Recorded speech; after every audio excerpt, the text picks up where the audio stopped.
We fondly call him Raja, former CIO of ITC. ITC has a diversified presence in FMCG, hotels, packaging, paperboards, and specialty papers, and agribusiness, and well, of course, tobacco. So, hi Raja, welcome to this session. Cheers. Hey, thanks, Jagdish. Love to be here. Cheers to you. Cheers, Raja.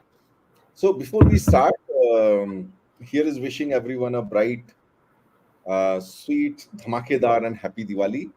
Hope you all are hope you all are enjoying the family togetherness and the festive mood. Just during the day today, we had our own flock and go family, as we call it. Everybody was in with their family members, and we had a blast. And I hope that all of us are celebrating similarly. So, without further ado, let's get back to the session with introduction of Raja. So Raja was born in Hyderabad, educated in Osmania University, and I am Calcutta. He joined ITC right after his MBA and dedicated almost 4 decades to ITC, navigating the challenges of B2B to B2C transition, diversification, and digitalization.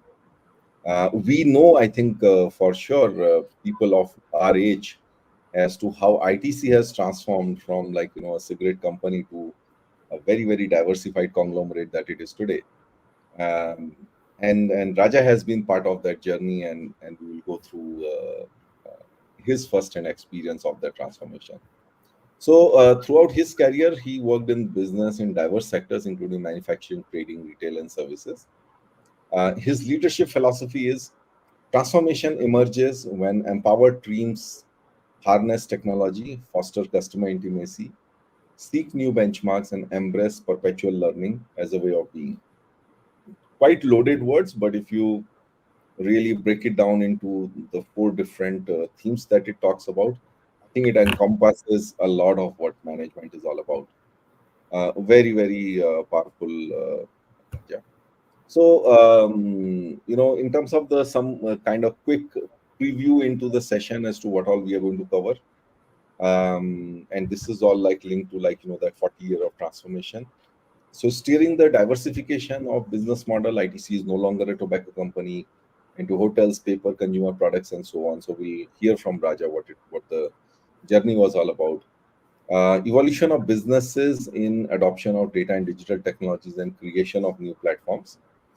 We will talk about eChaupal, where Raja was personally involved, and that has been a Harvard case study, and I'm sure we'll get some new insights from Raja about it. Adopting, Raja then in between went to a group company, which is ITC Infotech, into IT services, and there he absorbed global best practices by serving clients all across the world, and we'll learn something from that. And and then he became the CIO of ITC Group, and that's where comes about the transforming enterprise technology landscape, adopting to the new times. And then ITC being a diversified conglomerate with a lot of companies, IT governance is a typical challenge, which many companies who are sort of group companies with multiple companies, they kind of face. So we'll learn a little bit about it. So we'll end the chat with a rapid fire round as always, and that's so powerful that we even have a rapid fire clarity as a separate sort of mini newsletter, which gets very good traction. And so we'll post some rapid fire questions to Raja, and of course then a reverse question to me. So Raja, before we start talking of serious things, let's get some energy going. So please share any humorous, memorable, professional incident, or it can be a personal one also, with a good take that you still remember. Yeah, thanks, Jagdish. First of all, a big thank for the very generous introduction. ITC is a fabulous institution with a deep talent bandwidth. So my role was more possibly adding probably a little brick here and putting a little bit of a stone in that very large edifice of wonderful people and committed professionals. So having said that, yeah, four decades is a pretty long term, and as you said in the introduction, yeah, my uh, I joined the organization almost 3.5 decades back. So many memories, so to say, some very very light-hearted ones, and they continue to be. I mean, that's, I think, as you mentioned in your video earlier, this whole space is so complex, but at the same time, there's so many moving parts because it touches everybody, and it is there throughout our daily lives. So there are so many moments. One thing that comes to my mind is that, as you were describing it, in the very first few days, when I joined the organization, and I went in for my first reporting role in Bangalore. This was a factory, and it was a tobacco cigarette factory, and I was assigned to a computer center. And when I, got down, from at the gate, and walked almost a kilometer inside to the computer center, and I was entering the computer center, I could see a heap of shoes outside. And so I asked a gentleman, "What is this? Why are so many shoes kept outside?" Then somebody said, "No, there's a rule that people have to enter the computer center. You have to leave your shoes outside and then walk in." Right? So those were the days, 3.5 decades back, Oh where the yeah, computer temples.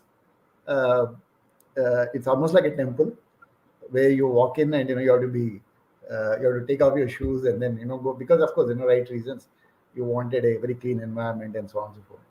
To this ab- day, other day, like you were mentioning, in the Diwali time, there's a family gathering, and there was a quite humorous one incident, in the sense that there was a TV going on, and there was a toddler who was trying to tap on the TV because the toddler want to change the channel today. And that's thinking that it's a touch screen, so everything is a gesture yeah. or a touch screen driven technology today, right? So this is the span of the technology, how it changed That's over right. That's 3 decades in our lifetime. So I thought I right. just mentioned that, but also I want to just add one bit to it, because you asked about light-hearted one.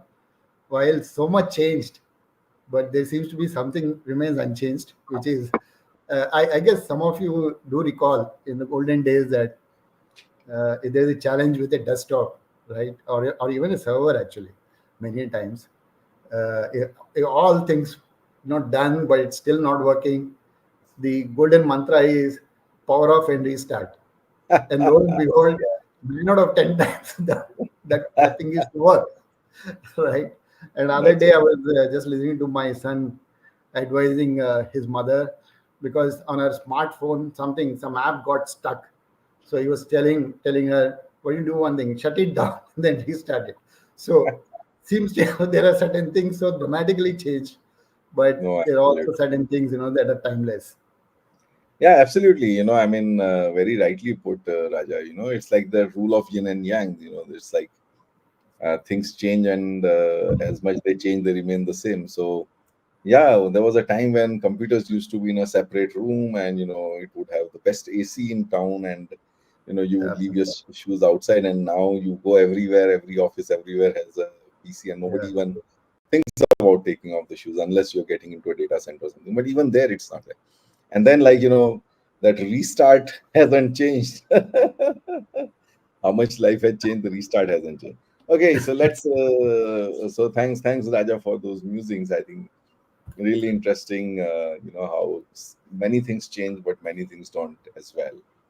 So, guys, we'll have more such stories coming from Raja. For now, let me acknowledge our audience. We have CXOs, founders, IT managers, and seasoned technology industry leaders in our audience. All of us know that technology is necessary but not sufficient to drive business performance. The guests at ClariTea Chat have built that bridge between necessary and sufficient with their art of managing technologies. And ClariTea Chat builds that bridge between their learnings and all of you who are trying to make a powerful impact with technology. So thank you all for joining for the last 125 episodes and encouraging us with your interactions and questions. We do see some audience here. Some people have started putting some comments because they know the drill. So, guys, Please share your name and where you are joining from in the comment box of LinkedIn or YouTube. Otherwise, it feels that me and Raja are talking to each other. But in our studio, as we start getting your comments, whatever we put on LinkedIn or YouTube, they start flowing to us. It's sort of a one-way flow, so we cannot respond to them, but we can of course bring them on screen and we can discuss them. So please Okay. send your name, where you're joining from, and then as we continue on the discussion, please also share your questions, and towards the end, do send us, like, whatever you're curious about Raja, which has not been satiated yet, and we will include it in our rapid fire. So let's do a collaborative rapid fire as well. Okay. So for now, I can see two guys who've already kind of raised their hands. Hey, I'm there. Hey, Amarinder, thanks for being there from Mangaluru. Um, Good evening, Amarinder, and thanks for joining. I think he's one of our most regular audience. And here we have a team member, Sumit. Sumit, thanks for joining. Sumit is our, like, the feedback guy who's part of the audience. And we have uh, Amali, I hope I pronounced it right. Amali, Australian. Hey, I think it's now what, around 10:30 at night in Australia. So thanks for joining us at that hour of the day. So guys, let's Hopefully, get we'll make it worthwhile for him. yeah, absolutely, absolutely. Yeah. So thank you all for attending. Please keep it coming. So Raja, let's start with, like, a quick kind of roadmap overview of your career, education career. Let's say the roles that you have played, because you have spent most all the time in ITC. So what are the different roles you have played, and one highlight from each of the roles, as it added to your journey to become the CIO. Yeah, fairly loaded question, Jagdish. Just to summarize my journey, it's pretty interesting in the sense that for last 40 years, uh, and like also what I'm going to share is that while I worked in one large organization across businesses, uh, my comments are specifically about my own personal experience, and many of the projects, many of the achievements, accomplishments of ITC businesses are already in the public domain. So I'm going to use them as more an anchor to Absolutely. to basically reflect possibilities, and my experience. Again, I'm sharing, like as you put it very beautifully, Jagdish, that this platform is all about where the experiences are shared, and those who are participating can possibly pick something which is relevant for them both ways. Maybe it works for them, maybe it doesn't work for them. So it also gives the do's and don'ts from these Absolutely. experiences. So my purpose, I mean, in terms of what I'm going to share, is from Sure. that perspective. So the it's interesting in the sense that, as I mentioned, that my journey started way back in early 90s, when the economy was opening up. As you all aware, India started opening up its economy in the early 90s, but by the time the real impact came in, it was almost mid 90s. It was very controlled environment. A lot of things require many types of approvals, processes, and things like that, which took time. Right? It was not the kind of environment which we experience today. But despite that, at that point in time, many of the businesses are obviously looking forward to the global competition coming in to India, and with that, creating sustainable competitive advantages was top of the mind for everyone, and so is the case with the businesses that I work with. And technology was one big resource that is coming in, which was a big leverage, which was seen, not fully understood at that point. Let me also be candid, not fully understood in terms of its impact. We talked in a light-hearted manner earlier. Many of the businesses, in fact, business managers wanted desktops, at the laptops were not there, desktops, because by having a desktop in the office, they could have an access to a good AC. So that could be the reason and a motivator for many business managers to say, "Hey, I want a desktop in my office. We want something to be systematized, so to speak." But nevertheless, uh, the desire was to become competitive, more efficient. So that was my first stint. My first stint started very in the trenches, so to speak. We had the roles such as systems analyst, business analyst at that point in time. But the purpose is very clear: is the how do you bring together business and technology together and make that better? It's not technology for the sake of technology, but the technology doing something for the business, making it better, faster, cheaper, so on and so forth, and better than the competition. So that was the motivator, and my initial roles were around that, and that was also coincided with ITC becoming moving out of and creating new businesses. Those were the early days of creating businesses. So a lot of technology was seen as one of the resource to amplify, scale these initiatives much faster than otherwise would have taken earlier to build them. So that was my first part of the role. Then went on to move into the role that you mentioned, somewhere in mid of 2000. That first half of about a decade back, 2005 to 2012 or so, where I moved to ITC Infotech. ITC Infotech is one of the youngest businesses of ITC, fast growing, global business. Full spectrum of IT services are provided by the business. So that gave again a platform for me to also not only contribute but also learn a lot. Because working with the globally best companies, ITC Infotech works with some of the best in many of the industries verticals that it's present in, it's playing in, and some of the enterprise solutions. That was where my focus was. And then one of the insight takeaway there was that very again, this is a recurring theme. In fact, that is one thing which remain timeless is that hey, at the end of the day, technology has to deliver certain benefits. There has to be a return on investment. It could be in terms of better customer service. It could be better efficiencies, better risk compliance, whatever it may be. But we should be able to quantify that. It's not that it's just qualitative, right? So that brought me to also look at technology consulting.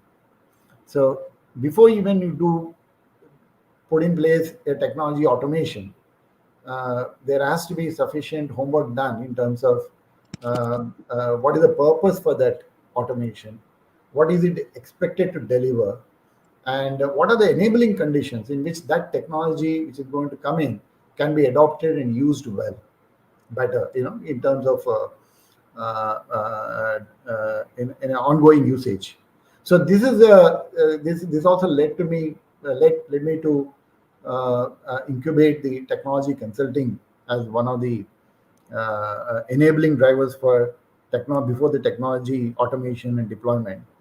And that also given an opportunity to work with a lot of organizations to study their processes, see whether we can have how we can cross-fertilize some of the processes across sectors. Just give an example. We work.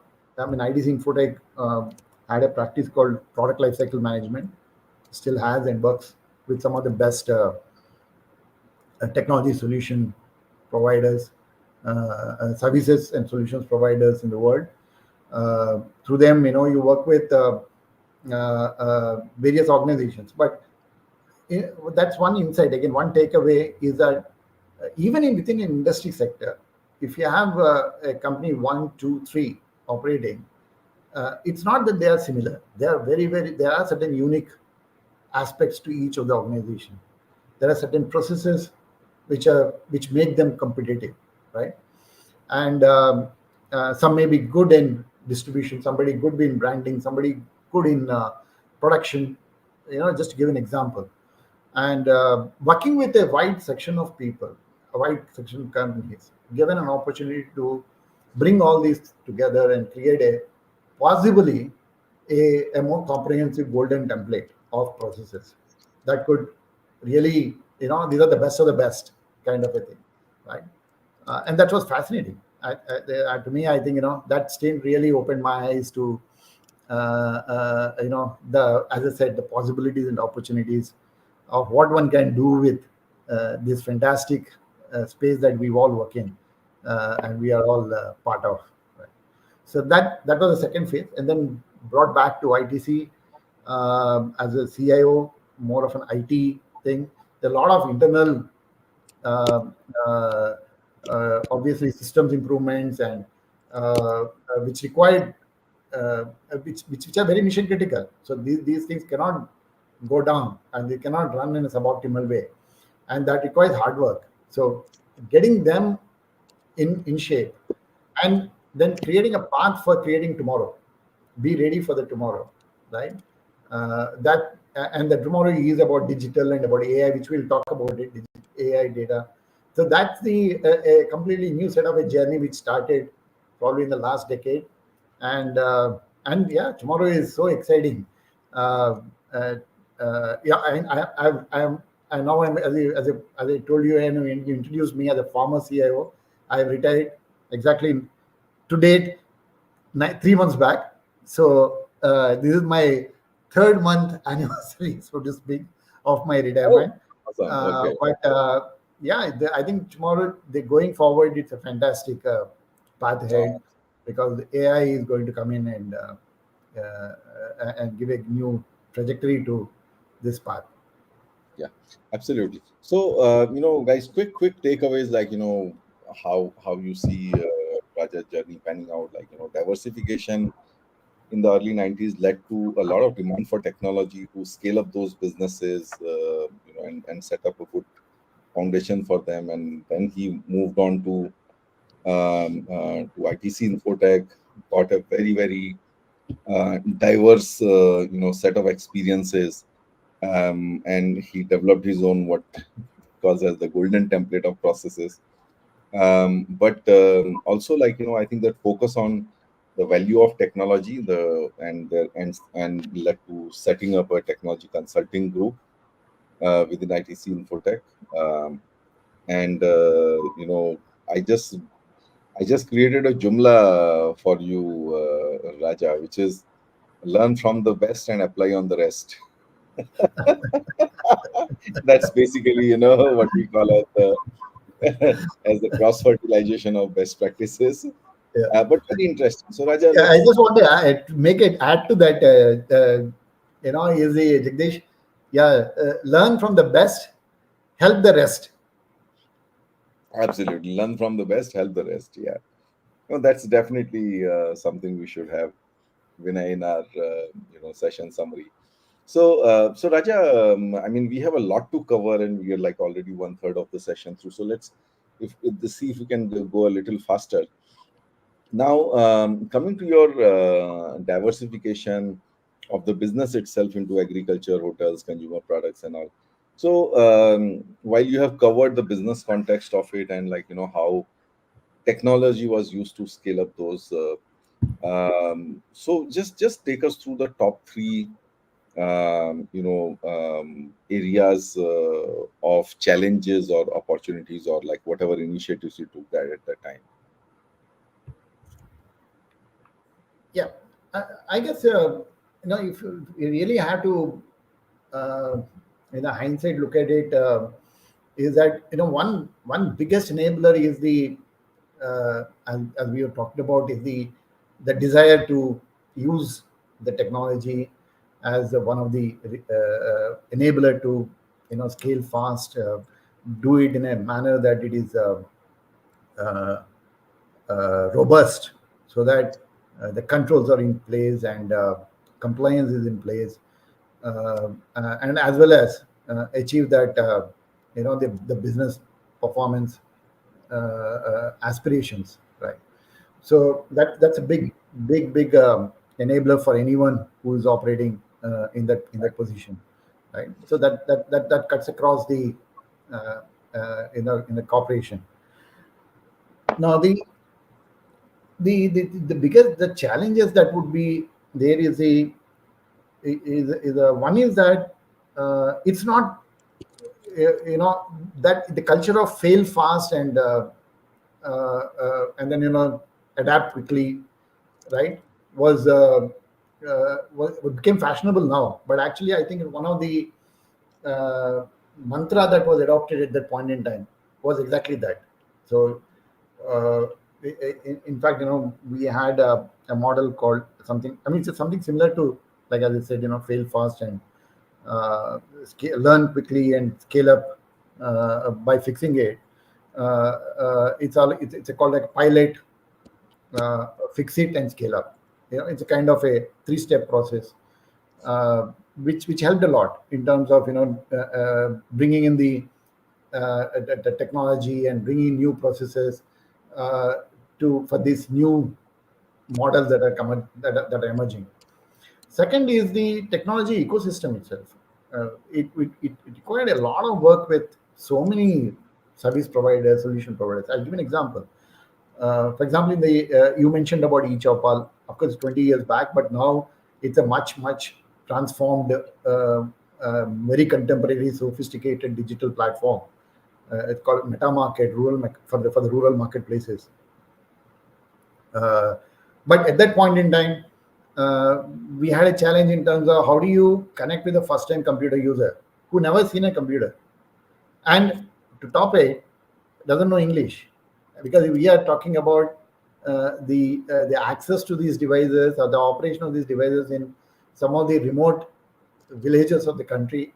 I'm talking 20 years back, 24 years back, almost 25 years back, right? Uh, so there are power challenges, there are connectivity challenges. On top of it, there is an access and usability challenges. We had to work with so many providers for each one of them, and for each one of the solutions, you may have a bunch of people to come together to make the solution happen. Right? So it's a complex supply chain of services and solutions coming together. What pops up in mind is 25 years back, we found one small startup actually. Again, this was a word which is fashionable now, but that point in time, it was a small company. I do not call it a startup, but these guys are doing some very innovative stuff in Indian vernacular languages, email.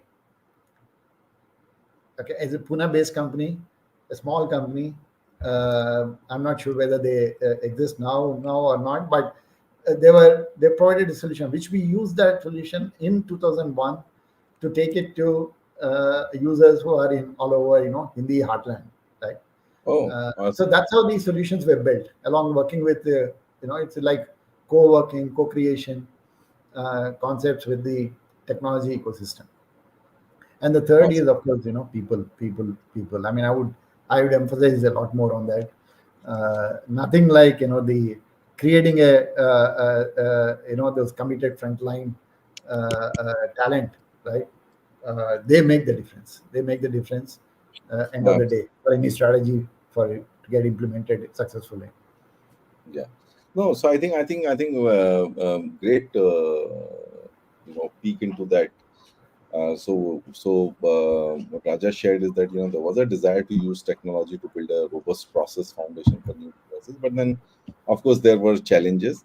But it's like very heartening to see that you had a culture of fail fast even there, even though with a different name, which is like experiment and then fix it and move it.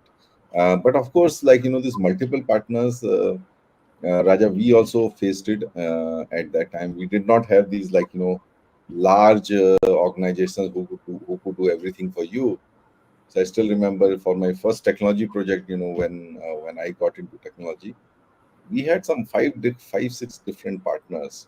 We had one partner for sustenance, one partner for development, one partner for field deployments and training, another partner for developing training content because it was a kind of a B2B2C kind of deployment of CRM. And I mean, we worked with so many partners, whereas the organization culture was just to work with your, subsidiary, which is Tata Technologies. So that was, I think, it's almost an art to get multiple partners to work together on a common program, keeping their organizational boundaries aside. And I think that's where, the role of an effective program manager, even a CIO, becomes very important. So now we kind of understand, what was the foundation for you to kind of lead that change. So the next one is like the most exciting one in my view, Raja, which is like building that whole eChaupal platform. You were involved in that, so tell us about that story, how that has evolved, and what are the three different phases how eChaupal has evolved. And I think now it is mobile first everywhere. So how was the transition done? Yeah, it's a pretty remarkable transformation. If I have to put it, in a simple context, because at least I was very fortunate and privileged to have that opportunity to witness it from the initial days, and of course can see now where it is. Uh, it's a, it's a true transformation in that sense, because as I mentioned earlier, in 2001, 2002. In fact, this was, as you mentioned, there's a Harvard case study, and it did cover about some of the, a very beautifully depicted the making of Chaupals at that point in time. And one of the things which called out was that one incident where the communication equipment and the connectivity, the computing equipment, everything was carried to a village in a bullock carts, right? So you can imagine, it was like truly physical to digital to now physical, kind of a transformation. That's a beautiful example for that kind of a, the morphing of the landscape, from bullock carts to the totally connected world today. And yeah, eChaupal had been one of the significant initiative, not only in the corporate context, but in our country, definitely in any initiatives, connect, compared to at a countrywide initiative, I would say, Yeah, national initiatives like, of course, Aadhaar at a very different level, but eChaupal certainly had the hallmark of a truly revolutionary transformation taking place there. So that, now let me cover. You talked about 3 points. I think very quickly to cover. One, it was very deeply set in the context of ITC business itself. It was an ITC agri business which anchored it. So this all this technology intervention, solution creation, etc. At another level is also embedded into the overall way that the business model of agribusiness is going to operate. So that really given an impetus to you know scale up well by doing good, right? By doing something which is right, the business itself was very successfully scaling up. At one point, at that point in time, the initial versions of Chaupal reached out almost about 6,000 villages, and about 5 to 6 million farmers were using that platform. This was in the earlier this thing, and then it became, as I said, phygital, meaning it's not just the information channel, but also distribution platforms were added to it. There's a physical stores called eChaupal Sagas came on board. There's a lot of services which got embedded into it, which the agri sector can use, right? But these are all in physical form. There's ecosystem of suppliers and service providers got plugged into this, like tractor providers or financial services providers, crop insurance providers, so on and so forth, right? There are also other value-added services which were offered. For example, I remember there was a connectivity provided through the Chaupals for the rural youth to connect to the job markets that are available or emerging in those spaces, right? Through that time, I don't know, monster.com, whether it's still there or not, but these are the kind of networks which got virtually plugged into each Opal network. So that's the second phase of it. And third phase is now where it's really the data, the digital, the AI, the smartphone enablement, which has already happened, made the access the last mile issue in terms of digital is covered, but then the how to work with in a very personalized manner with each of the farmer as one, and providing very very custom made but sophisticated solutions at a cost which is very efficient and competitive, right? That's the new form of the meta market that ITC is pursuing and providing. So it's called ITC Mars. So this transformation over last 20 years has been something really phenomenal, and driven by obviously the digital data technology, supported by, of course, a lot of backend physical processes, talent, people, big ecosystem getting plugged in. Awesome, awesome. So guys, since I studied the ITC eChaupal in my own mini MBA at IIM Ahmedabad, and we had a great discussion on it. I think it's one of the most seminal, works on, working with the bottom of the pyramid, and creating a platform which can be profitable yet serve the society at large. So this eChaupals, as Raja mentioned, it was set up across 6,000 villages, and that was actually to source farm produce, and like Raja rightly said, that it was a very core connect with the agri businesses of ITC. And I mean, sourcing from the farms directly can be one of the best ways to, kind of control your costs. But then it was not done in a very profit oriented manner, but it was more for empowering the agriculture communities.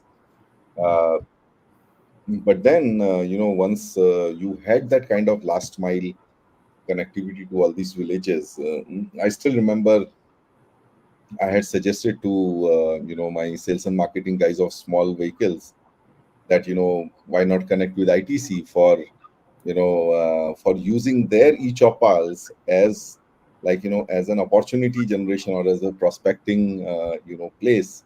Yeah. And of course, it works in the benefit of both of us. So it has become a platform like that for any kind of services where farmer is the beneficiary or farmer is your target consumer. I don't think anybody can penetrate or work effectively in the rural market today without working together with ITC, and that's the success it has created. And very interesting, I've heard CK Prahlad say that the future market is going to be the segment of one, which is each customer is going to be your unique market segment, and you will have enough information to cater your services. And very happy to see that that ITC is Yeah. following that model. No, So Jagdish, just to Raja, add one point. Sorry, Jagdish. I just take 30 seconds on this. I think you touched upon a very interesting point, and then just I remembered that. I think and it's there in the ITC's chairman's AGM speech as well, which is the I think it's a remarkable thing which is going to happen is the uh, empowering the farmers uh, to align and adapt to this climate change issues. That's a real issue that is there in the agri space today, right? Uh, and especially the initiatives such as ITC Mars and uh, are going to do a lot of things. It's precisely point that you just mentioned, with the access available for the through these digital platforms made available to the farmer, and then how you can then understand each of the farmers as one and their specific requirements related in the context of climate change, driven by data, supported by the AI kind of modeling, forecasting models, and so on and so forth, and then deliver that personalized service. Right, yeah, is going to be a very valuable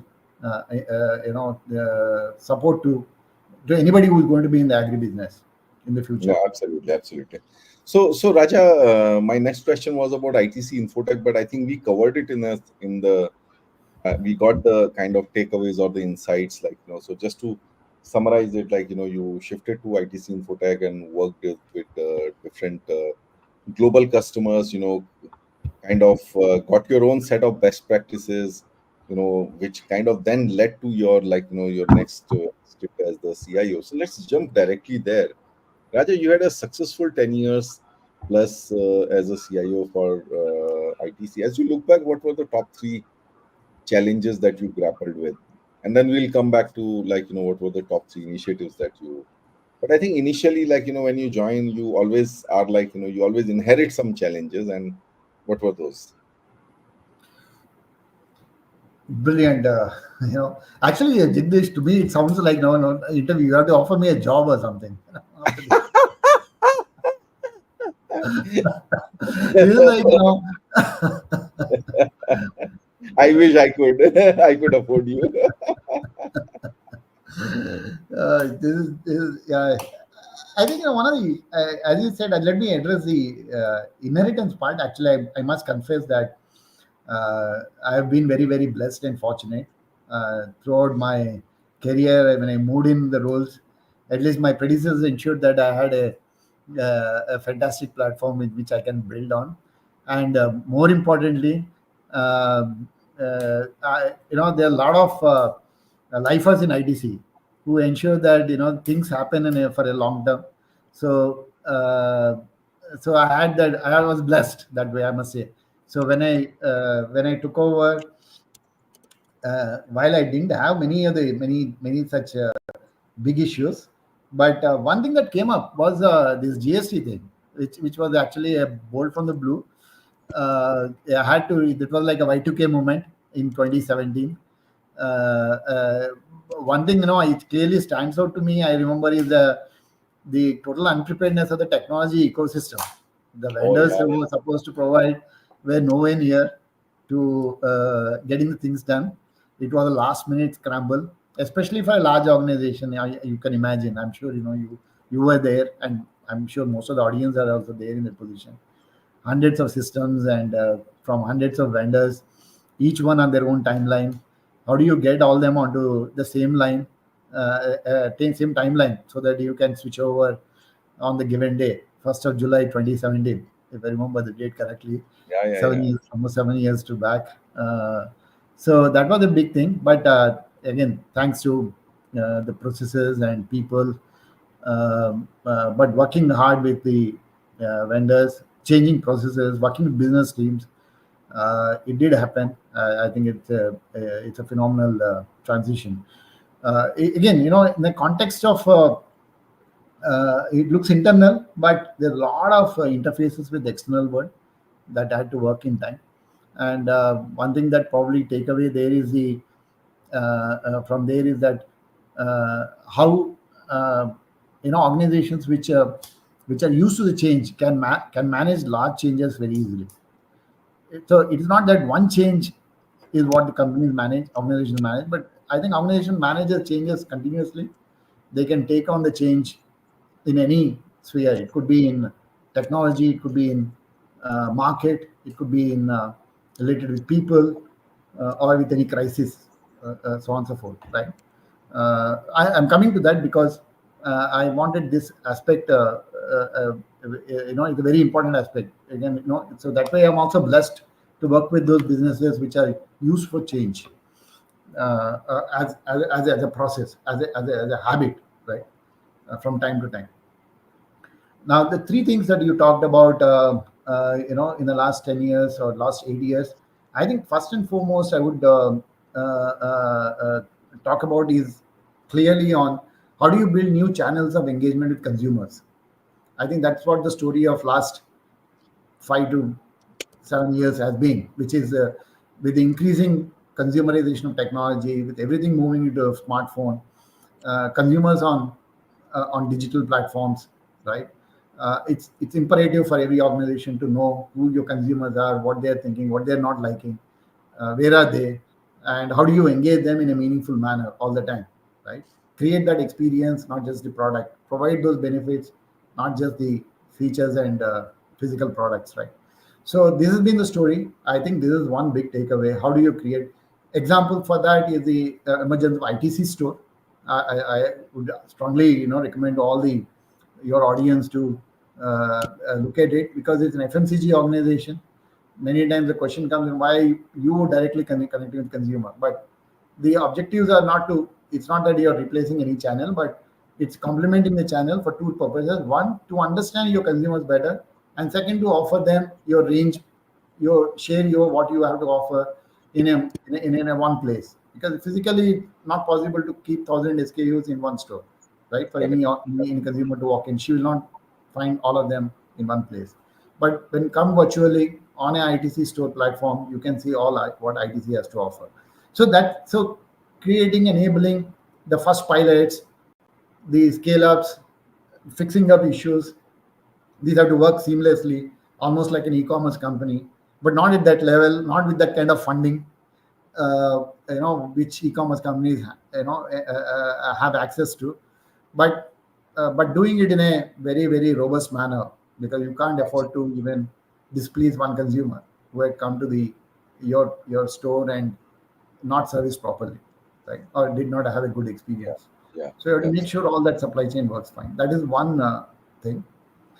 Uh, Second, I would call out is the getting your data right, because it was very clear that every enterprise has to know at least the relevant aspects of its performance, and what affects that performance, right? From consumer to entire across value chain, to manufacturing to suppliers, and so on and so forth, where things are, etc. So getting your data right, the quality right, the governance around it, and creating that foundation, right? Because that's what we also seen. I also seen it that is the absolutely. essential foundation for AI age. The AI is going to be dependent on what data you It's the can right, provide with it, right? absolutely. Clean data, yeah. The third, sorry, I'll just take Yeah, 15 yeah, seconds. please, please, please. Uh, uh, the third aspect is about, I would call out the security aspects. I think a lot of attention has to be given to how secure your all these channels, how the interfaces, the data, and make sure that not just for compliance, but that's important aspect. Regulatory compliances are going to become more and more stringent, but equally important is this is the trust issue, right? So you have to maintain that trust for all the technology investments and assets. Right? So these are three I would say that just one is the customer connect. The second is about how do you get your data organized in a manner that you get the 360-degree view of your entire business Correct. seamlessly. And third is the trust delivered through robust security.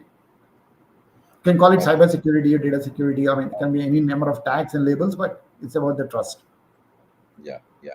So, no, no, that's great. So, like, I mean, just quickly summarizing that question, what were the top three organization challenges that you grappled with?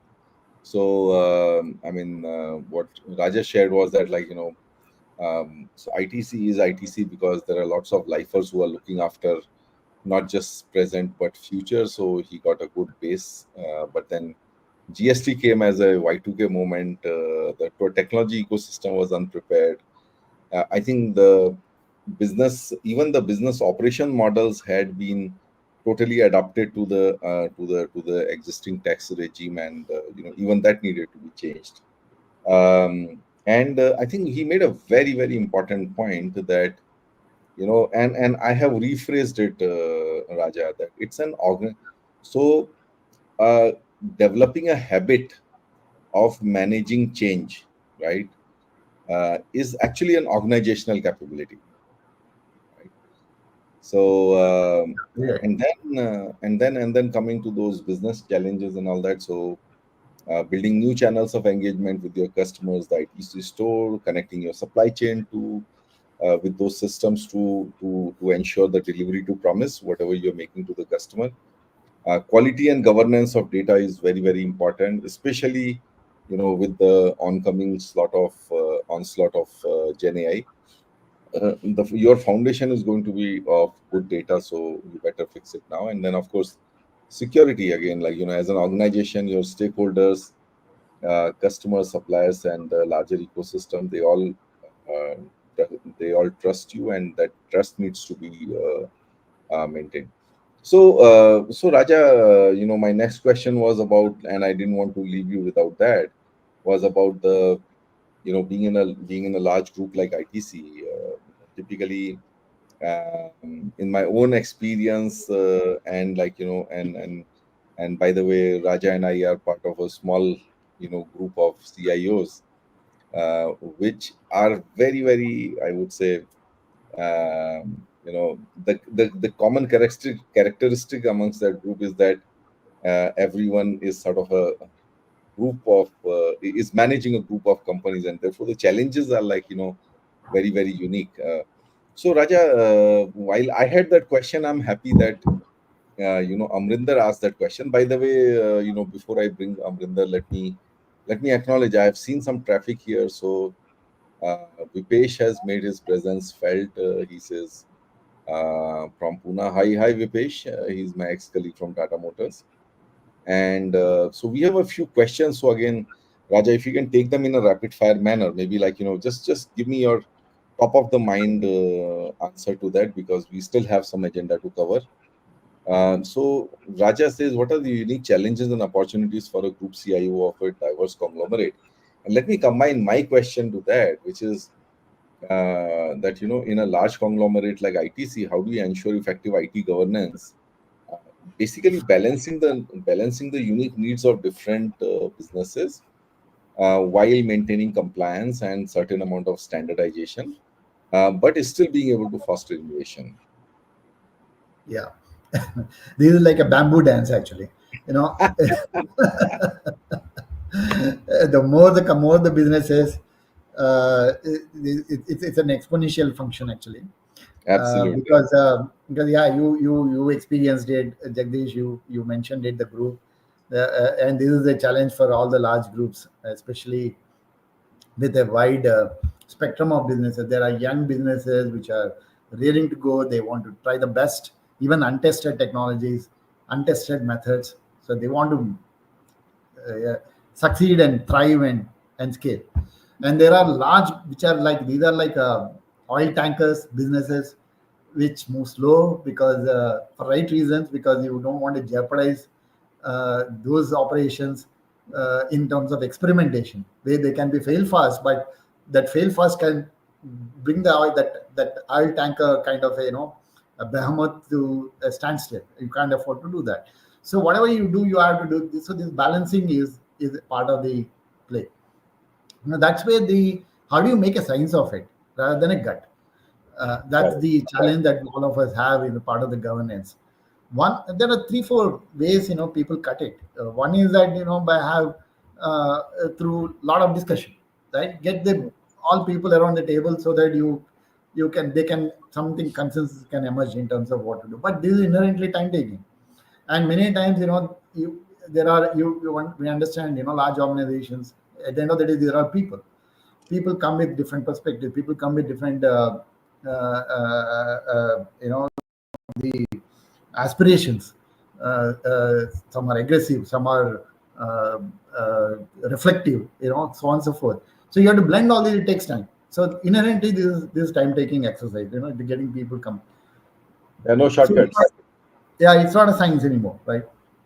Then you have to take a call at the end of the day. Second is, how do you convert that into, at the part you said, governance, right? I think we took a stab, at least in last 10 years, and prior to that, as I mentioned, there have been a lot of governance systems in place.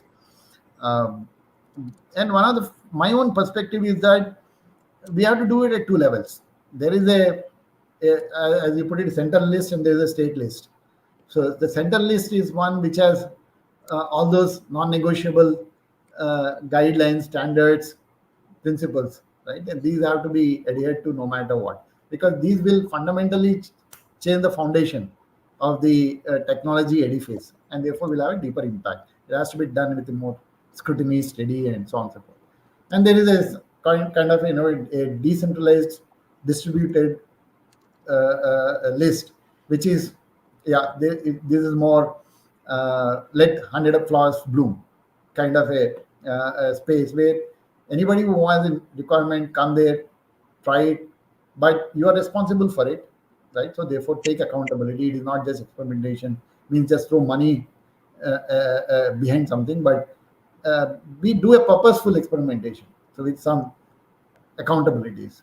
And then there should be a link between this and the bigger one. So, that is where the governance comes in, where people periodically can look at in terms of what's working, what is not working, whether the things that in the state list should move to the center, or and then therefore the center list has to be modified, right?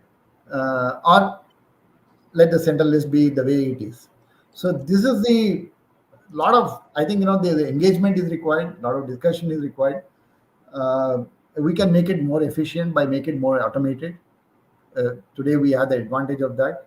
It doesn't require, what depicting doesn't require a lot of meetings. It can be workflows, it can be digital workflows on app, Correct. which people are all hooked into. Not the IT teams, but also business teams participating in it, so that there's a wider participation. Absolutely. I think that gives the point is that in large organizations, one thing I sense is the dissonance come because business wants business sees an opportunity and want to respond to that. And traditionally, IT has always been seen as a lagging factor. They Yeah. are they are a step behind the business. And when the business wants it, IT says, "Hey, hold on, I still need to study it and come back." That causes the dissonance. So how do we reduce this latency between the two? Way to do that is put them together. So if you can create a virtual platform for all of them, on Yeah. which these conversations can take place from time to time, we can reduce the noise and make it much more effective, much more efficient. To add to this, only one point I want to make is that so when I made that center, the difference to center and state list kind of a thing, we're also at some level alluding to this whole concept of enterprise architecture approach, where there is a defined roadmaps for the organization in terms of technology, right? Especially in the context of very complex technologies which are coming in. Like we have a migration to cloud. We have this data-driven data strategy. We have AI coming in. We have cybersecurity, right? We have also have citizen developer kind of programs where users themselves are creating systems. So a The lot local. of moving parts are there. We can bring that into a more formal architecture. This enterprise architecture can be the backdrop in which this central distributed kind of the dialogues can take place. Absolutely, absolutely. So, Raja, I think very, very well said, and I think I must say that is one of the most powerful parts of this particular one, and this kind of view can only come from a practitioner like you. So let me just rephrase it for my audience. So, governance is the art of balancing between the central needs and the business operations needs, like closer to the ground at the businesses. I think one very important thing that Raja mentioned is that it needs time. Governance needs time. Those discussions need time. Engaging with the stakeholders needs time, and we need to give it that time to discuss and find that common ground that we want to lead towards. I think that we can learn from the country governance, creating a central list and a state list. And I really like that, the term that Raja used, let 100 flowers bloom. That means, governance. Uh, your ideal model should still lead to a lot of experimentation and a lot of innovation. It should not stifle innovation. That should be one of the purpose of driving governance. And I mean, very clearly, the businesses are after opportunities, and no opportunity can be monetized fully today if you don't have the right technology to scale that up. And IT should not come in the way. IT should be on the same platform. And so while you create that central list versus the state list, in a very structured way to execute it or to kind of bring everyone in alignment to it, we should use the frameworks of enterprise architecture to create that charter for governance, which clearly tells people that, hey, what falls where, right? And where are the boundaries and where are the standards and all of that, right? So and very, very importantly, you mentioned that, as it is going more and more, IT is becoming more and more democratic. You need to create that virtual platform where you can also collect those ideas. You can also foster discussions around what should we do together, do on our own, right? So I think very, very powerful messages here, Raja. So we have some more questions. So let's move to our open of rapid fire round, Raja.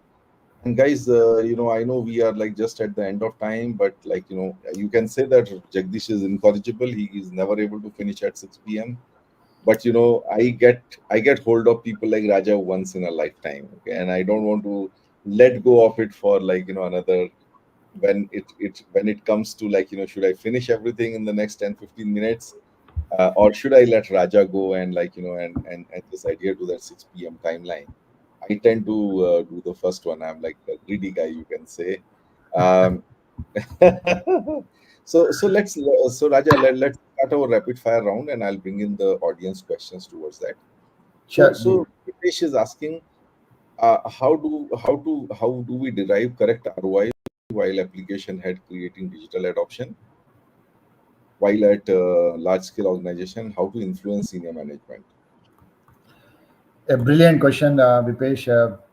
Absolutely, this is something which confronts every leader now, every technology leader, every CIO. So for that matter, uh, is how do you demonstrate the ROI?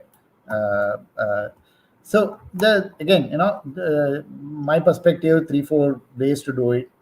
You really have to look at, are you taking on something which is very new for your industry? Then your challenge is of a different kind, especially to demonstrate it.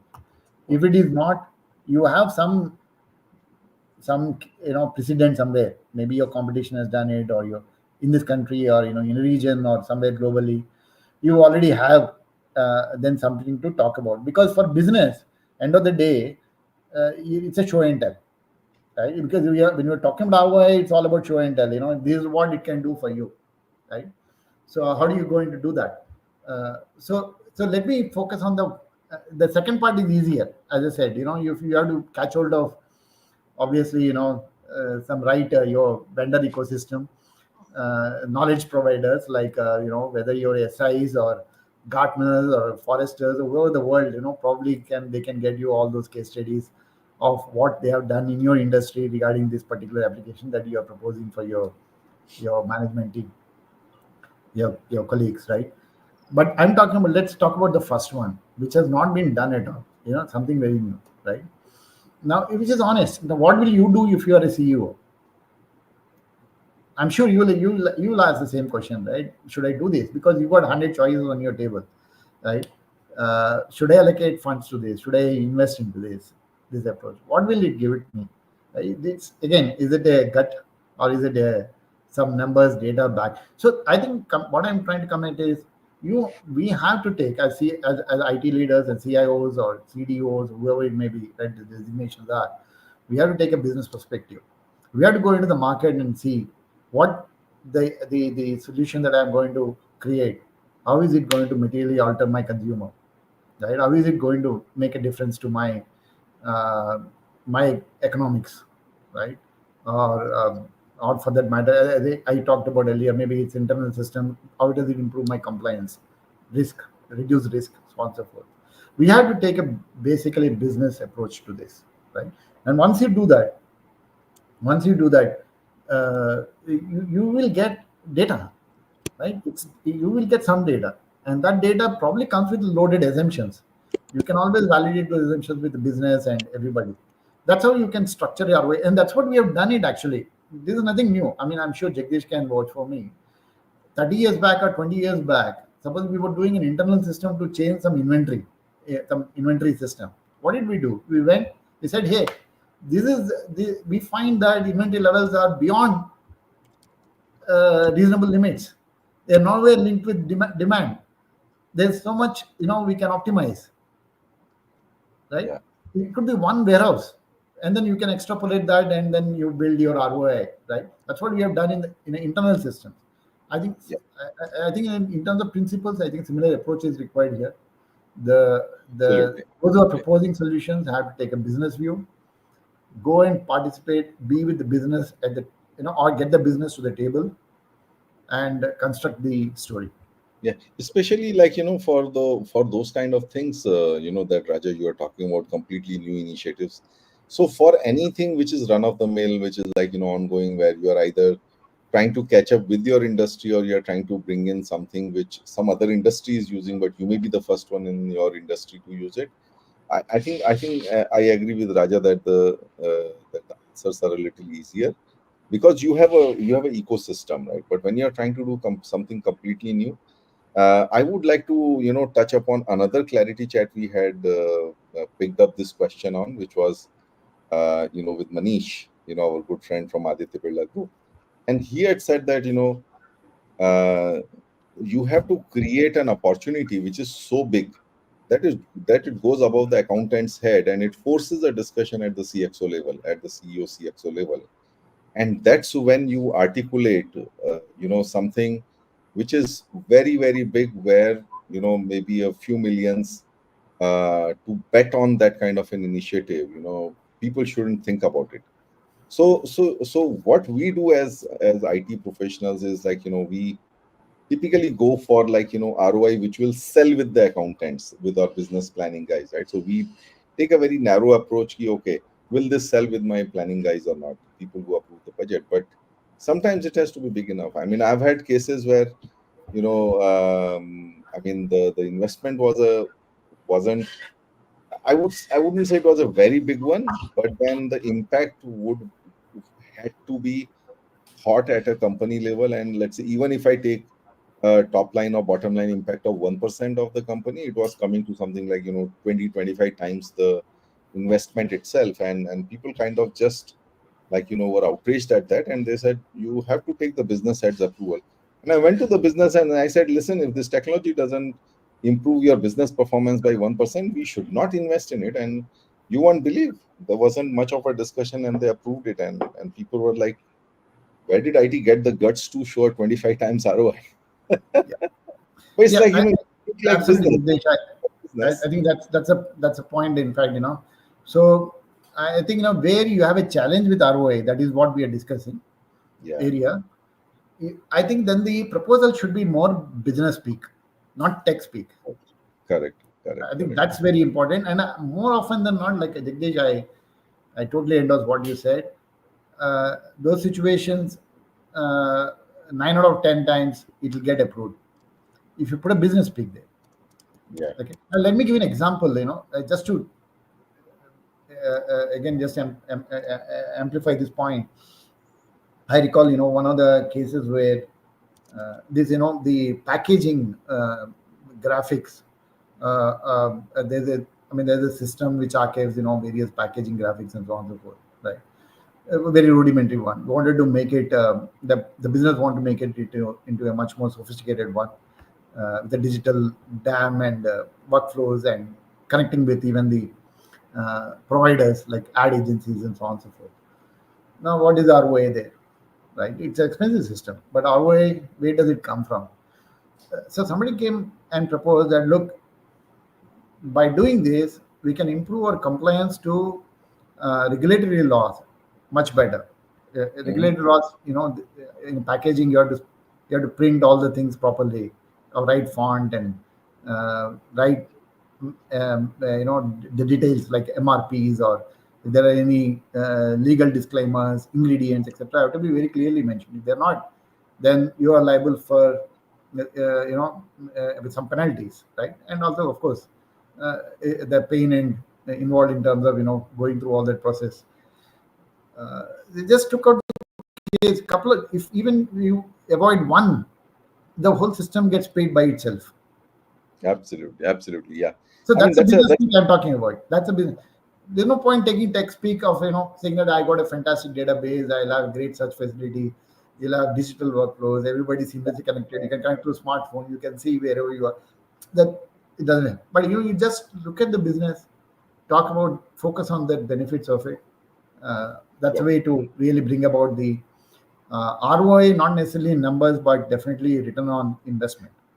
Yeah, absolutely. And ROI, it has to make business sense. And so I think Raja, we have to get back to like that rapid fire kind of thing. I know we're But then, getting carried away because you're so passionate about yeah, no, no, no. what we speak, and Yeah, no, absolutely, brilliant absolutely. questions. I think brilliant interventions.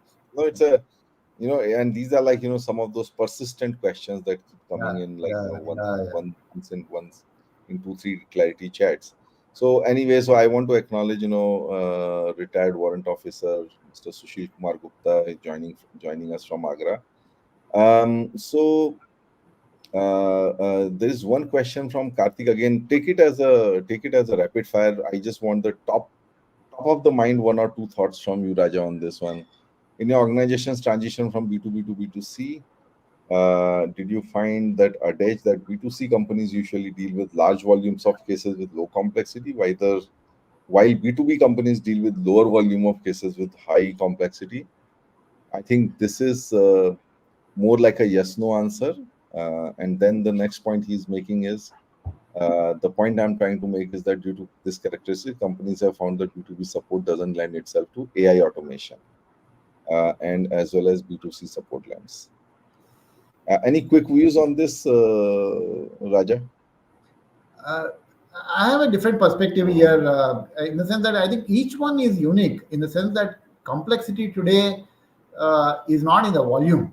Complexity is, again, Jagdish talked about earlier, we are moving into very unique, personalized, one-on-one kind of requirements. Everybody feels that my problem is unique, my business is unique, right?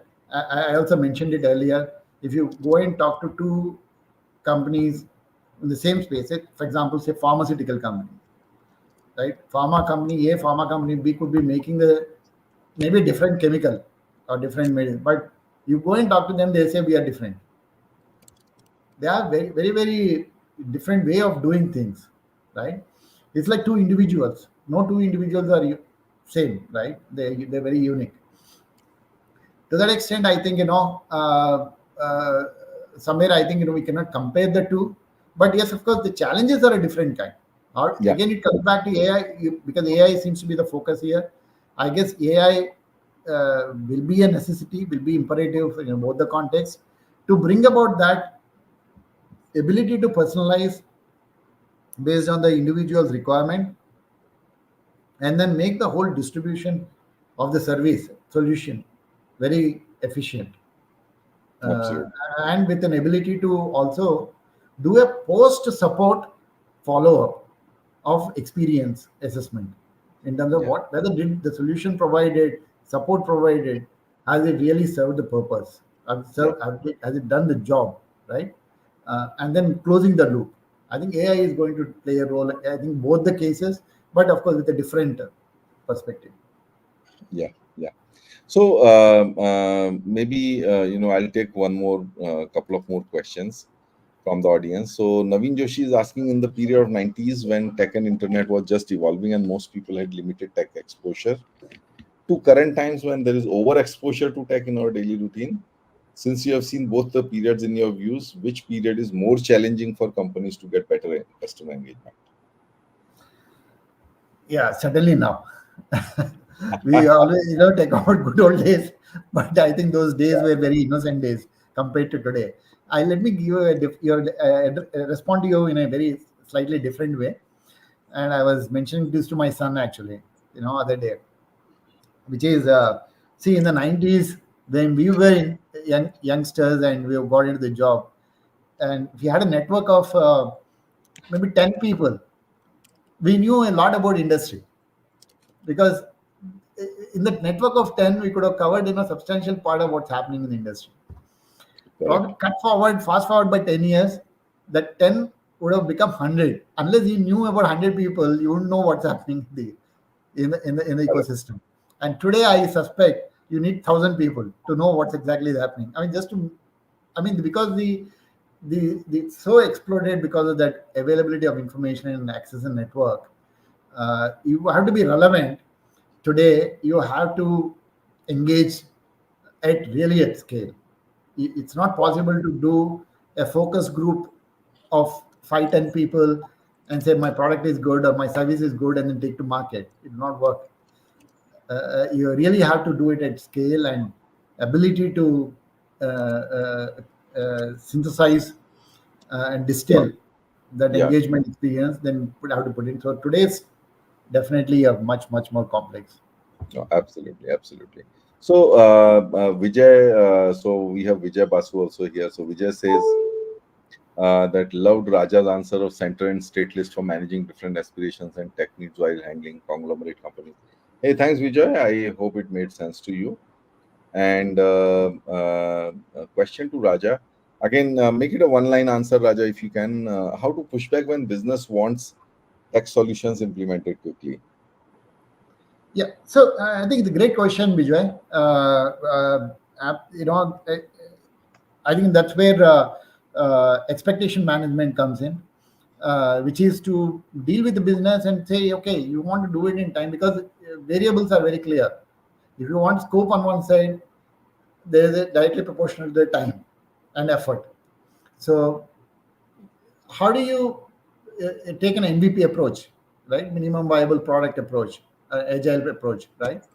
So you define what is the must, and this is the minimum time that takes to cook it and make it ready, right? So and then you balance that and grow together.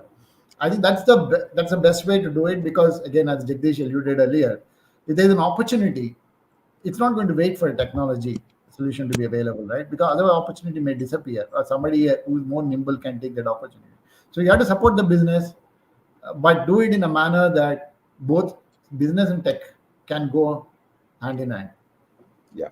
So just to add to that, Raja, in my own experience, like, sometimes the project gets created. I want this in like next 3 months, and it would be a very big one. And I think there's one approach, as you rightly said, about the MVP, building an MVP. The other approach could also be to, like, say that, okay, while this is what you want, what are the most important elements you want in the next 3 months, right? So do a kind of ruthless prioritization of what you can do in the 3 months, and then deliver that, and then keep building. I'll give you an example. Somebody wanted a loyalty solution, full-fledged loyalty solution in 6 months. And we said that, listen, when you implement the loyalty solution, people are not going to come for those reimbursements, or, like, rewards, loyalty rewards, in at least the next 3 or 6 months, right? So let's build that entire sign up, sign in kind of modules right up front within that time period, and then let's work on the rewards module. And I think when people thought about it and discussed, they found that, yeah, it makes sense. Again, comes back to our discussion about make things business like, and set expectations. Participate in that. Don't take anything. Don't be an order taker that you just take anything as a given, but yeah, question it and and force the prioritization. Okay, so Raja, I had my own set of rapid fire, so let's move towards that. I know we are at 6:18. My god. This is going to be a longer one. And let's really make it rapid fire now. Okay, Raja, so biggest challenge to AI adoption? Oh, brilliant question. To my mind, I think, right, finding the right use case. When I say AI adoption, you say AI adoption, Jagdish, that what's the scale of impact that we are expecting from it. So it depends on that. If it's the scale of impact is going to be a completely across all consumers, etc. stuff, I don't think we are really there. It is my perspective. Uh, uh, I think the most important thing is get our data proper, and if the data that we have is sufficient, ready for AI kind of models in Right. a daily use. I'm not talking about, when I say AI, is not so much in terms of co-pilots or kind of chat GPTs kind of thing. Right. I'm seeing AI adoption genuine procurement or manufacturing or sales processes and so on and so forth. Right. So if that has to come in a big way, our data has to get right, and we also have to find the right use cases where we can apply AI. So just to summarize this, like, two things: find the right use cases with the right scale of impact, and then start small, build upon successes. Before you really go big, Yeah. Yeah. you start small and get the data in place, right? Okay. So the second one, your most memorable moment with the mentor. Wow. Uh, I must say it was very early. When I think that's the beauty of large institutions such as ITC. Uh, when I was very first year of my joining in the job, I was called into one of very senior executives' office, and I remember he said that, yeah, we want to make a change here. Then, do you have any suggestion? I said, yeah, I have something in my mind, right? Then he told me that, yeah, go ahead. Then why don't you? I was like 3 months in the organization from the campus, right? So I think that's a memorable thing in the sense that that depicts again point that we talked about the habit of change and creating change across the organization. I think one is the change in the organization becoming a habit and organization capability. Second is the change to be made possible right across. It's not really hierarchical, but it can be done at multiple layers of the Yeah, organization. yeah, that's I you know think you that's a being critical, yeah, memorable experience because that said that that positivity in the mind. That hey, here as a rookie I can contribute, and I'm also empowered to change, do some change, right? So that's quite a awesome, memorable moment. no, awesome, sir. Maybe one big lesson from the COVID crisis. Wow. Beautiful question, Jagdish. I think, yeah, I would say biggest lesson I would say is the commitment of people. And when I say people, I'm not talking about senior leaderships, and they're all committed, obviously, passion, bring about. I'm talking about the front line. At least I've seen in IT teams, uh, uh, when everything is locked down. This is I'm talking about the teams that, for example, maintain infrastructure.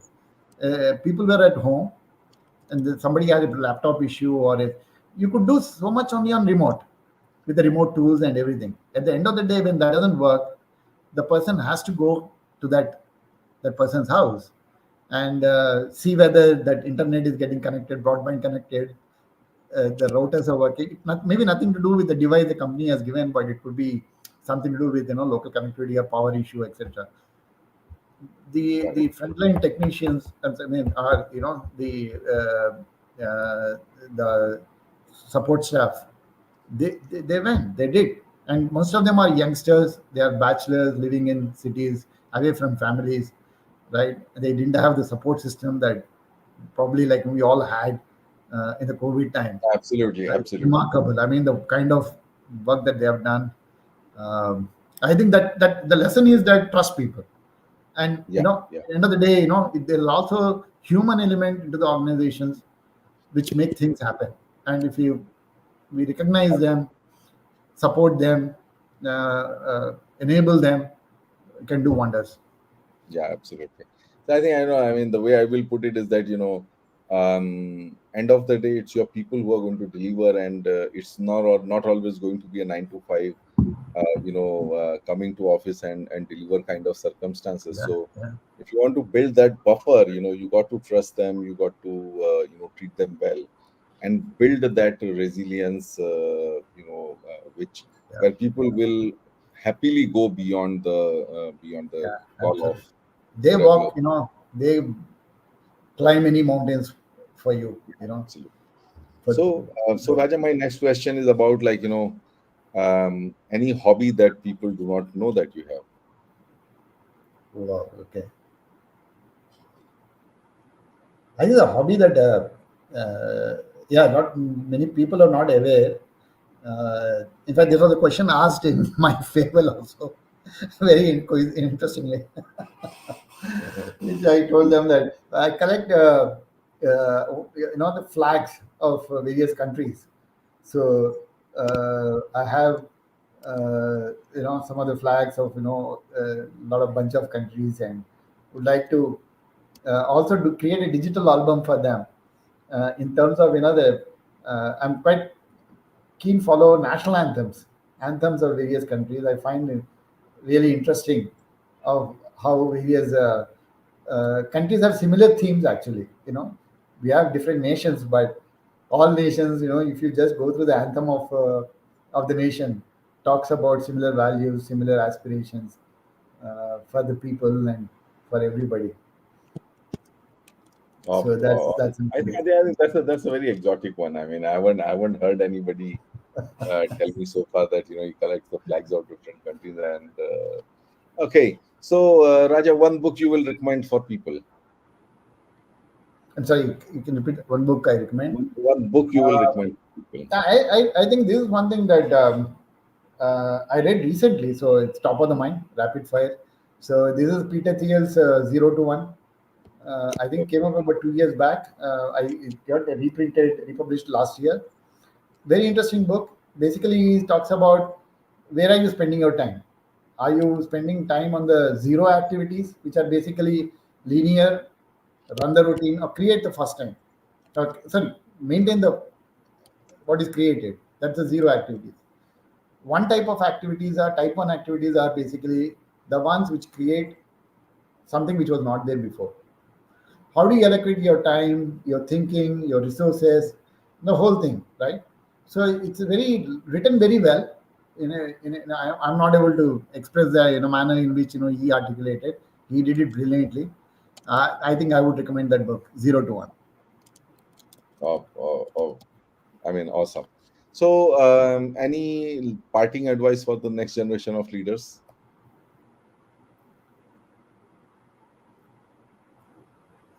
Yeah, I probably a suggestion, not so much of advice, but I would say that get more, be business, become a business, think like a business, be part of the business. It should not be like in the point that we discussed earlier. It's not order taking, it's not business and IT or business telling IT. It should be business and IT, right? Absolutely, So absolutely. so I you think have I to be think at the table, be at the table, be part of the business team, and think like business. absolutely, absolutely. I think that's so relevant, and that kept on coming, in different parts of our conversation also, and very very powerful one. So, on that note, Raja, we are like almost 1.5 hours over, so 2 more minutes. Let's quickly get done with the reverse question, and then I'll try to make it rapid fire. And then we'll do a quick session summary, and then let you go. I know I took more time than I promised. Yeah, thanks, Jagdish. Loved it. Maybe I should put a warning here. Beware of a retired man. He has all the time to give it to you. But anyway, I enjoyed so far. So one question I have for you is, this is compliments for you. This is the 126th, as the banner says. So what's your take? I mean, you've seen, done 126 sessions. You've seen people from all types of sectors, across ages and backgrounds and so on and so forth, right? If I had to if I ask three takeaways, I mean, what comes to your mind? Yeah, All these conversations, what is your takeaway if you have to really summarize yeah. 125, 126 So I sessions? think I think I think I think I think one biggest takeaway, Raja, is that I think it's more like a validation of the concept itself. In the beginning, we run that video where we talk about those four different aspects of technology management, why it is complex. I think discussion after discussion, it comes out that um, you know that it is really complex, and technology management is more of an art, because even though we know the challenges are similar, there's nothing written that this is how it should be done. And we find that what we find across these 125 discussions is that people have taken different approaches towards the same means. Like, for example, we are talking about creating an ROI business case and all, and you said something and I said something else, and both were like leading to the same conclusion. So that's one that and that's, I would say, that validation in a way keeps us going. The second biggest one is that we see those common themes amongst the diversity. We have like different stories, different industries, but some common themes which emerge. Like for example, we have seen very clearly that what makes a difference for people is when even in a partner dominated talent kind of market, your ability to create that one team, your ability to take the partners along, and your ability to learn from them is what creates success for you. If you For all the rest, you treat them as vendors, like your material or housekeeping vendors, and you're not getting anywhere. So this is a differentiator I have seen, how to engage with partners. And I think the third and most important thing is the business value. Again, it's one of the themes of Clarity Chat.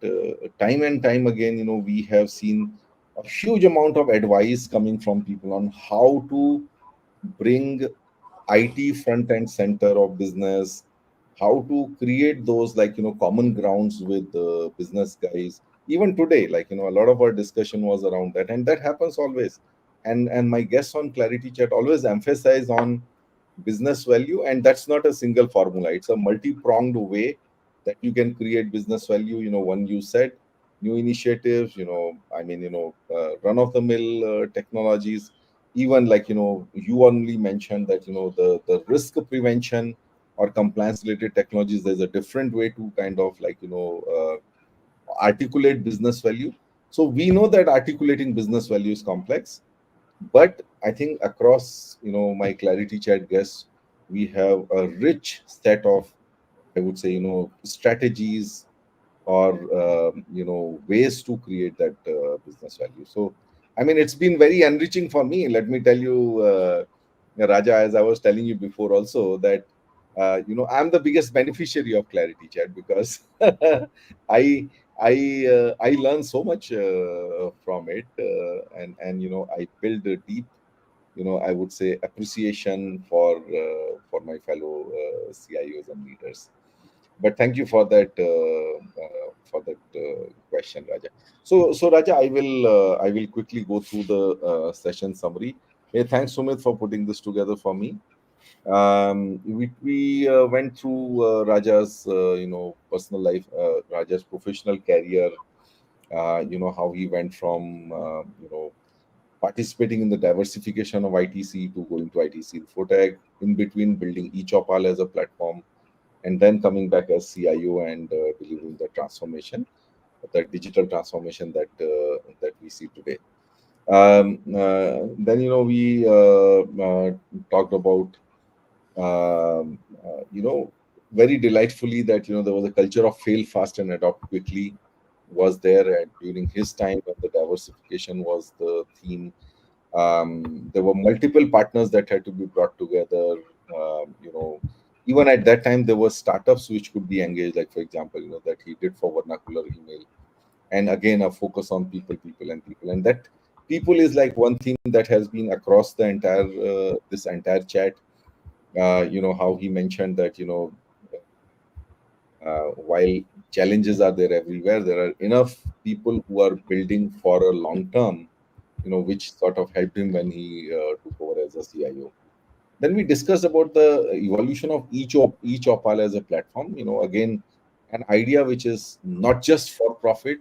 Yes, it is connected to the core of your business, of your agri businesses, but then continuously evolving to not only one is meeting those challenges of connectivity, first time users, etc., but also scaling it up and then becoming a platform of choice for anybody who wants to address the rural market, while delivering the core promise of like better livelihood and better kind of negotiating power to your core community of farmers, right? And then we talked about the top three learnings of going from ITC to ITC Infotech. Coming across a diverse set of global customers, and then learning sort of the golden template of processes from them, and kind of building his war chest of best practices, which is like as he said, learn from the best and help the rest, and then bringing all of this back to his stint as the group CIO of ITC. One of the first challenges that came up was the GST, Nobody was ready, but then I think it's a beauty of uh, India as a country and our people as, like, being very flexible, how the whole thing is still got delivered. And we can still wonder how and why it got, how and what got delivered. But yeah, it all came together finally. And I think the other one he mentioned about was the channels of engagement with your customers, building the channels of engagement with ITC store. So guys, I'm going to check out ITC store afterwards, so you should also check out what is there. And to deliver the promise that you make on e-commerce with ITC store, you also need to connect your supply chains with your customer facing systems. I think that kind of theme also came in our last clarity chat with Praveen Srikande, that your customer facing things can be like very very bright and delightful, but then if it doesn't connect to your supply chain, you're not able to deliver to that promise that you're making through those. So do that again. He stressed on the quality of data and the governance of data, and then meeting that core promise to the customer about the security of their data. We had quite a few audience questions. I will not dwell into that, but I do want to pick up the IT governance aspect. Very very rich discussion. It's basically the art of balancing central on operations needs. Learn from how the governments work in terms of having a central list and a state list. Engage with people. Make sure that while you deliver the governance and compliance, let 100 flowers bloom. So it should not stifle the culture of experimentation, and do not come in the way of businesses, because they are after opportunities and they are after technologies. And use the frameworks of enterprise architecture to clarify what will be done centrally, what can be done locally, and and what are the various mechanisms and processes to resolve those differences of opinion. Create some virtual platforms to for for the discoveries of these kind of issues to come out. And of course, then we had the rapid fire and the reverse question. I would say great discussion. Sorry, guys, everybody, my apologies. We overshot our time by a generous 37 minutes. But I was telling Raja just before we started our chat, I was telling Raja, this will be like, one of those time bending, chats for you, where you would not know when that this would be the fastest 1 hour you will ever spend in your life. And I hope, Raja, you agree with that. It's like we still have so Absolutely, much. Yes, we still have absolutely, so many comments we have not responded to. absolutely. Yeah. Hey, on that note, I know it's Diwali time. I want to again wish our audience a very, very happy Diwali, and a great time together with your families. So we know that. So thank you for everyone who attended this live, but we also know that a lot of our audience actually attends or watches the recording, because everyone sort of gets a notification. Jagdish and Raja were live, and they check it out and they are redirected to the video. So we do see, like, a burst of engagement that happens over the rest of the weekend and the week after. So all of you who are watching the recording, our thanks are due to you as well. And I also wish you, everybody live or who's watching live or who's watching the recording, I wish you all happy Diwali. And thanks, Raja, for participating in this lively discussion. Thank you, Jagdish. It's really worth, we've been talking for more than a year. Really, thanks for having me here. A lovely conversation. Really took me back nostalgic memories, and it's absolutely enjoyed it. And I have very happy Deepavali to everybody, to all your audience. Thank Thank you. you, thank you, and thank you, Raja, for Yeah. once again for making it. By the way, to everybody who Raja really brought that up. I've been talking all for almost a year to Raja, and Raja is like, he hasn't said no. He's like, I'm short of time. I have to manage the transition. But finally, after he retired, he has kept his promise and he has come on the Clarity Chat. So on that note, Raja, thank you again so much for coming on Clarity Chat, and thank you everyone. Have a great Diwali, and please enjoy the family time. See you. Bye bye. Bye bye.